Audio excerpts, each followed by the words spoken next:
নমস্কার বন্ধুরা, আজকের টপিক হচ্ছে বীজাঙ্কের সাহায্যে বিভাজ্য সংখ্যা নির্ণয়।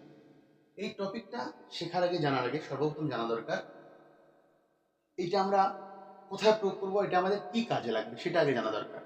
ধরুন একটা সংখ্যা রয়েছে 4, 5, 6, 7 বাই 2, 3, 4, 9। এটা একটা সংখ্যা রয়েছে, এটা একটা ভগ্নাংশ। যখন বলা হবে এই ভগ্নাংশটাকে লঘিষ্ঠ আকারে প্রকাশ করো, তখন এটাকে লঘিষ্ঠ আকারে করতে গেলে কি প্রবলেমটা নিয়ে পড়তে হবে? কারণ এই সংখ্যাটা যে সংখ্যার দ্বারা বিভাজ্য, এই সংখ্যাটাও সেই সংখ্যার দ্বারাই বিভাজ্য হতে হবে, তবেই না এদের দুজনের মধ্যে কাটাকাটি করা যাবে। ঠিক আছে, তো কোন সংখ্যা দ্বারা এই সংখ্যাটা বিভাজ্য, এইটা কোন সংখ্যা দ্বারা বিভাজ্য, এটা জানতে হলে আপনাকে অনেক কষ্ট করতে হবে, ভাগ করতে হবে, গুণন করে দেখতে হবে, তাই না? কিন্তু যদি আপনি জানেন যে বীজাঙ্কের সাহায্যে বিভাজ্য সংখ্যা কিভাবে নির্ণয় করতে হয়, তাহলে কিন্তু আপনাকে এতটা পরিশ্রম করতে হচ্ছে না। তাহলে অল্প পরিশ্রমে কিন্তু আপনি এটা করতে পারবেন। ঠিক আছে, তো চলুন দেখে নিই বীজাঙ্কের সাহায্যে বিভাজ্য সংখ্যা কিভাবে নির্ণয় করতে।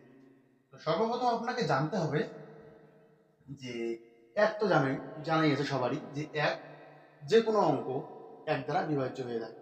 এক আমাদের জানার প্রয়োজন নেই, শেখার প্রয়োজন নেই। দুই, সর্বপ্রথম জানুন দুই দ্বারা বিভাজ্য কোন সংখ্যাগুলো। দুই দ্বারা বিভাজ্য কোন সংখ্যা? বিভাজ্য দুই দ্বারা বিভাজ্য কোন সংখ্যা? যে সংখ্যাগুলো শেষের সংখ্যা সাধারণত জোড়া হয়ে থাকে, যেমন 2, 4, 6, 8, 0। যে সংখ্যাগুলো শেষে 2 থাকবে, 4 থাকবে, 6 থাকবে, 8 থাকবে, 0 থাকবে, সেই সংখ্যাগুলো 2 দ্বারা বিভাজ্য হবে। ধরুন একটা সংখ্যা আছে 4, 2, 6, এটা শেষে 6 আছে, 6 জোড়া সংখ্যা, তার মানে এটাকে 2 দিয়ে আমরা ভাগ করতে পারবো, তাহলে 2 দিয়ে এই সংখ্যাটাকে কাটাকাটি আমরা করতে পারি। ঠিক আছে, এটা একটা এক্সাম্পল দিলাম। তাহলে 2 একটা জানা গেল। এবার 3 দ্বারা বিভাজ্য কোন সংখ্যাগুলো? 3 দ্বারা বিভাজ্য কোন সংখ্যা? যে সংখ্যাগুলো যে সংখ্যাগুলোর বীজাঙ্ক 3, 6, 9। 3, 6, 9, যে সংখ্যাগুলোর বীজাঙ্ক 3, 6, 9, সেই সংখ্যাগুলো 3 দ্বারা বিভাজ্য হবে। তাহলে বীজাঙ্ক কি জিনিস এর আগে ভিডিওতে বলেছিলাম, শিখিয়েছিলাম। যদি যদি কেউ না দেখে থাকেন আগের ভিডিও কি দেখতে পারেন। ঠিক আছে, তো 3 দ্বারা বিভাজ্য কোন সংখ্যাগুলো?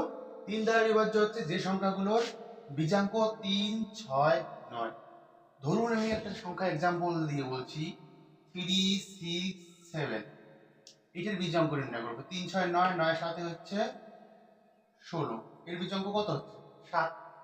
7 কি আছে? নেই, তার মানে এই সংখ্যাটা 3 দ্বারা বিভাজ্য নয়। ঠিক আছে, ধরুন একটা সংখ্যা আমি লিখছি এই সংখ্যা, এই সংখ্যাটা 3 দ্বারা বিভাজ্য করে সেটা নির্ণয় করবো। তাহলে এই সংখ্যাটার বীজাঙ্ক নির্ণয় করবো। 3, 6, 9, 9, 9 হচ্ছে 18।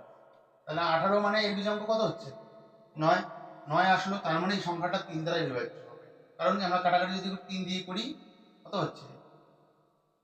3 3 1 3, 3 2 6, 3 3 9 হয়ে যাচ্ছে। তাহলে দেখুন, যদি আমরা বীজাঙ্কটা জানি তাহলে কিন্তু 3 দ্বারা সংখ্যাটা বিভাজ্য কিনা খুব সহজেই আমরা ভাগ না করে নির্ণয় করতে পারছি। এই সংখ্যাটা ছোট, যদি অনেক বড় অঙ্কের আকারে হয় সংখ্যাটা, তাহলে কি পরিশ্রমটা করতে হবে? তাহলে বীজাঙ্কের সাহায্যে করলে আমরা অল্প পরিশ্রম অল্প সময়ে করতে পারছি। ঠিক আছে, এটা 3 দ্বারা বিভাজ্য সংখ্যাগুলো। এবার হলো 4 দ্বারা, 4 দ্বারা বিভাজ্য সংখ্যা। ঠিক আছে, 4 দ্বারা যে সংখ্যাগুলোর শেষের 2 অঙ্ক, মনে রাখুন, যে সংখ্যাগুলোর শেষের 2 অঙ্ক 4 দ্বারা বিভাজ্য হবে। ধরুন একটা এক্সাম্পল দিচ্ছি, আচ্ছা এটা আগে লিখি, শেষ 2 অঙ্ক 4 দ্বারা বিভাজ্য। শেষ 2 অঙ্ক 4 দ্বারা বিভাজ্য। ধরুন একটা সংখ্যা আছে 4, 2, 4। শেষ 2 অঙ্ক কত? 24। 24 কে 4 দিয়ে আমরা ভাগ করতে পারি, তার মানে হচ্ছে এই সংখ্যাটা 4 দ্বারা বিভাজ্য হবে। যদি অন্য একটা সংখ্যা বলি 5, 4, 2, এই সংখ্যাটাকে 4 দ্বারা বিভাজ্য না, তার মানে এই সংখ্যাটাকে 4 দিয়ে, শেষের 2 অঙ্ক কি বিভাজ্য 4 দ্বারা? নয়, তার মানে এই সংখ্যাটা 4 দিয়ে বিভাজ্য হবে না। এখানে যদি 4 দিয়ে 4, এটা যদি আমরা 40 করি, তাহলে কিন্তু শেষের দুই অঙ্ক 4 দ্বারা বিভাজ্য। সেক্ষেত্রে কিন্তু 4 দিয়ে এটাকে ভাগ যাবে। কি করে? 4 1 4, যদি আমরা কাটাকাটি করেও থাকি, ভাগ করি, দেখুন 4 1 হচ্ছে 4, 1 4, 3 4 হচ্ছে 12, 4 5 20 হয়ে যাচ্ছে। তাহলে শেষের দুই অঙ্ক যদি আমাদের 4 দ্বারা বিভাজ্য হয়, তাহলে সেই সংখ্যাটা 4 দ্বারা বিভাজ্য হবে। ঠিক আছে? আচ্ছা, নেক্সট টপিক আসতেছি। এরপরে হচ্ছে 5। যে সংখ্যাটা আমাদের, যে সংখ্যার শেষে 5 অথবা 0 থাকবে, শেষে যে সংখ্যার শেষে 5 অথবা 0 থাকবে, সেই সংখ্যাগুলো আমরা জেনে রাখবো 5 এবং 0 দ্বারা। যে সংখ্যাগুলো শেষে 5 এবং 0 থাকবে, সেই সংখ্যাগুলো 5 দ্বারা বিভাজ্য হবে। ধরুন একটা সংখ্যা যদি 55 হয়, এটা 5 দ্বারা বিভাজ্য হবে। যদি সংখ্যাটা 50 হয়, এর শেষে 5, এর শেষে 0, তাহলে এই সংখ্যাগুলো 5 দ্বারা বিভাজ্য। সেই সংখ্যাটা, এটা আমি 2 অঙ্ক দেখিয়ে দিলাম, সেই সংখ্যা যত অঙ্কেরই হোক না কেন, এই সংখ্যাটা 5 দ্বারা বিভাজ্য হবে। ঠিক আছে? গেল। এবার হচ্ছে 6 দ্বারা বিভাজ্য সংখ্যা। 6 দ্বারা বিভাজ্য সংখ্যা সবসময় মনে রাখতে হবে, 6 দ্বারা বিভাজ্য কোন সংখ্যাগুলো হয়? যে সংখ্যাগুলোর শেষে জোড়া সংখ্যা, যে সংখ্যাগুলো শেষে জোড়া সংখ্যা এবং যাদের বীজাঙ্ক 3 6 9 হবে, এটা হলো বীজাঙ্ক। হ্যাঁ, যে সংখ্যাগুলো শেষে জোড়া সংখ্যা হবে এবং 3 6 9 ওদের বীজাঙ্ক হবে, সেই সংখ্যাগুলো 6 দ্বারা বিভাজ্য। ঠিক আছে? ধরুন একটা সংখ্যা বলছি 4 2 6, এই সংখ্যা, এই সংখ্যাটা শেষে কি 6 আছে, মানে জোড়া সংখ্যা। একটা একটা গেল একটা স্টেপ। সেকেন্ড স্টেপ হচ্ছে 3 6 9, এদের বীজাঙ্ক 3 অথবা 6 অথবা 9 হয় কিনা। এদের বীজাঙ্ক 4 2 6, 6 6 হচ্ছে কত, 12, 3, বীজাঙ্ক 3 হচ্ছে, তার মানে এই সংখ্যাটা 6 দ্বারা বিভাজ্য হবে। 6 7 42, 6 1 6 হয়ে যাচ্ছে। এবার 7 দ্বারা বিভাজ্য, কিন্তু 7 দ্বারা বিভাজ্য সংখ্যার কোনো লজিক পাওয়া যায়নি। ঠিক আছে? এবার 8 দ্বারা নির্ণয় করতে। ঠিক আছে? উপরেরগুলো তো হয়ে গেছে, উপরেরগুলো মুছে দিচ্ছি। আচ্ছা, 2 3 4 5 6 গেল, 7 হয়নি, 7 এরকম কোনো লজিক পাওয়া যায়নি। এবারে আমি 8 বলছি, 8 দ্বারা বিভাজ্য।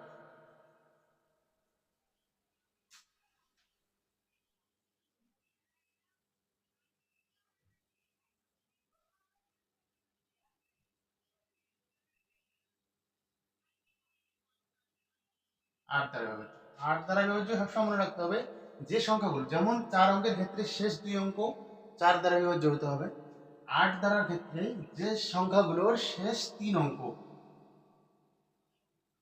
শেষ 3 অঙ্ক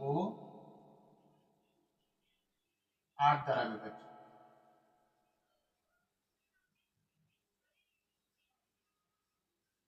যে সংখ্যার শেষ 3 অঙ্ক 8 দ্বারা বিভাজ্য, সেই সংখ্যাগুলো 8 দ্বারা বিভাজ্য হবে। ধরুন শেষের 3টা সংখ্যা, একটা বড় সংখ্যা আছে 4 2 6 7 9 2, শেষ 3টা অঙ্ক আমাদেরকে দেখতে হবে। শেষ 3টা অঙ্ক যদি 8 দ্বারা বিভাজ্য হয়, তাহলে সেই সংখ্যাটা 8 দ্বারা বিভাজ্য হবে। ঠিক আছে? এবার 9, 9 দ্বারা বিভাজ্য সংখ্যা কোনগুলো? যে সংখ্যাগুলোর বীজাঙ্ক 9 হবে, বীজাঙ্ক 9, যে সংখ্যার বীজাঙ্ক 9 হবে, সেই সংখ্যাটা 9 দ্বারা বিভাজ্য হবে। ধরুন একটা সংখ্যা 2, 5 করে দিলাম, 5 9 14, 14 7 4 হলো 25, হলো 27, তার মানে বীজাঙ্ক কত হচ্ছে, 9 হচ্ছে। 9 5 14, 14 7 21, 21 আর 4 হলো 25, 25 2 27। তাহলে এই সংখ্যাটার বীজাঙ্ক 27 বেরিয়ে তারপরে কত বেরিয়ে গেছিল, 9 আসলো। তাহলে এই সংখ্যাটা মনে রাখতে হবে, এই 9 দ্বারা বিভাজ্য হবে। তো এই পদ্ধতিতে আপনি করতে পারেন, আপনার বাড়ির স্টুডেন্টকে আপনি শেখাইতে পারেন।